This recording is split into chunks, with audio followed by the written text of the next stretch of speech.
Un tiers des foyers de contamination dans les écoles et les universités. 25 établissements d'enseignement supérieur sont d'ailleurs fermés totalement ou en partie. Oui, les cours à distance deviennent de plus en plus la règle, comme à Dijon par exemple, où depuis lundi, 900 étudiants de l'université de Bourgogne sont priés de rester chez eux pendant 15 jours après la découverte de 2 foyers de contamination. Jean-Luc Boujon s'est rendu sur place. Dès la découverte de 7 cas positifs en 3e année de médecine et en première année de psychologie, la direction de l'université décide de suspendre les cours en présentiel.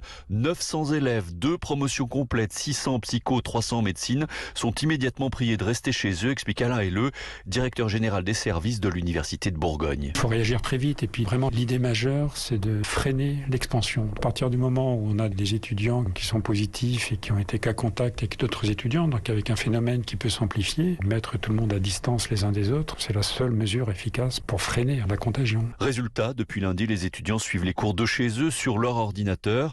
C'est le cas de Mélanie, étudiante en 3e année de médecine. Ils ont remis en place ce qu'on avait pendant le confinement via la plateforme Teams tous les jours, donc on a nos cours à l'heure prévue. Mais c'est sûr qu'on apprend moins bien, beaucoup moins participatif on va dire. Vu qu'on est chez nous, on est plus attiré par autre chose, peut-être moins de concentration. On a moins envie de suivre les cours, on a moins envie d'apprendre, c'est pas comme d'habitude. Ça m'inquiète un peu. La fac assure que les cours et les TP seront rattrapés un peu plus tard dans l'année, ce qui ne sera en revanche pas possible pour les stages en hôpital des étudiants de médecine. Dijon, Jean-Luc Boujon, Europe 1.